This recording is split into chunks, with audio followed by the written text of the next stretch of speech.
ვიცით რომ ამ რეპრესიული კანონმდებლობის გამო დამოუკიდებელი მედიის გარშემო აშენდა ისეთი ინფრასტრუქტურა, რაც ფაქტობრივად შეუძლებას ხდის მედიისთვის რომ მოიძიოს რესურსები, რაც აქამდე შესაძლებელი იყო ჩვენს ქვეყანაში თავისუფალი მედიისთვის. ამიტომ ამ გარემოებებმა შექმნა ისეთი კრიზისული ვითარება, რომ რესურსები რეალურად არის ძალიან უკვე ხილულად მცირე, რაც ძალიან თვალშესახებ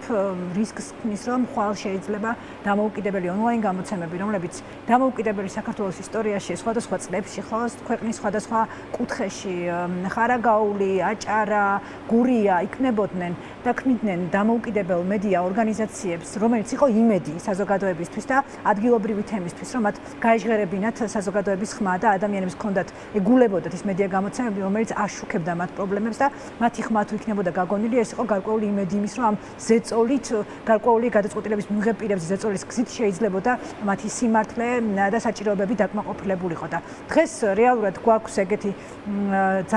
ძალიან ხილული რისკი, არა გრძელვადიანი, არამედ შეიძლება ხვალზე ძალიან მალე უკვე ყველამ დავინახოთ, რომ ონლაინ გამოცემები, რომლებიც მრავალწლიანი გამოცდილების გამოცემები არიან სხვადასხვა რეგიონებიდან, უბრალოდ ვეღარ იმუშავებენ, ვეღარ შეასრულებენ იმ თავარ ფუნქციას, რაც მათი მოვალეობაა, რომ საზოგადოების საჭიროებებზე ისაუბრონ და ეს ხმა იქნეს გაგონილი ჩვენთვის და არ ვიცი ვიკა თქვენთვისაც მგონი იქნება ეს ხილული და გამოცდილი თქვენივე პრაქტიკიდან რომ რეგიონული მედიები ძალიან მნიშვნელოვანი წყაროა ცენტრალური მედიისთვის, იმიტომ რომ ძალიან ხშირად ის თუ რა ხდება ქვეყნის სხვადასხვა კუთხეში, რა საჭიროებები აქვს ხალხს, როგორ მუშაობს საკრებულოა, ადგილობრივი თვითმმართველობის სხვადასხვა ორგანოა თუ სამსახურია, ვიგებთ მათი საქმიანობიდან, ხო? ეს არის პასუხისმგებლიანი და პროფესიული მედია გამოცემები, რომელთა შენარჩუნება არის კრიტიკული მნიშვნელოვანი, იმიტომ რომ მე ძალიან მტკიცედ მჯერა, რომ მოვა ის დღე, როცა ქართულ ოცნებას მოუწევს ამ რეპრესიულ კანონმდებლობაზე უარის თქმა და საქართველო დაბრუნდება ევროპულ რესებზე. საქართველო დაბრუნდება იმ რელსებზე, რომელიც იქნება დემოკრატიული და თავისუფალი მათ შორის მედიისთვის და ჩვენ უნდა გადავრჩეთ და გადავარჩინოთ ეს გამოცდილებები და გადავარჩინოთ ეს მედია ორგანიზაციები, ეს ადამიანები. ქართულ ოცნებას ძალიან უნდა რომ ყველამ რაღაც გუდანაბადი ავიკრათ და წავიდეთ ამ ქვეყნიდან. წავიდნენ ჩვენი კოლეგები, ჩვენი მეგობრები სხვადასხვა რეგიონებიდან შეაჩერონ თავიანთი საქმიანობა, ეს ისტორია, ეს მეხსიერება გაქრეს, წაიშალოს და ჩვენ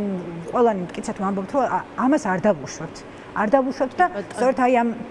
არ დაშვების და ამ ერთიანობის ამ мотиваციაში ყველანი ისეთი ერთიანები ვიყავით, რომ ამ დროს დაიბადა ეს იდეა, თეო ქავთარაძეა ამ ყველაფრის სულის ჩამდგმელი, მე ასე ვთვლი, იმიტომ რომ რომ არა თეოს შემართება, რომ არა მისი მონდომება და არ ვიცი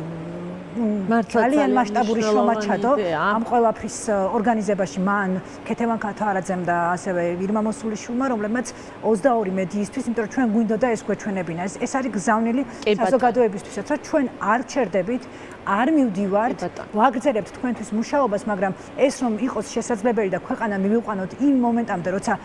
შემოbrunების წერტილი იქნება, როცა დავიბრუნებთ ჩვენ დაკარგულ თავისუფლებას. ნამდვილად.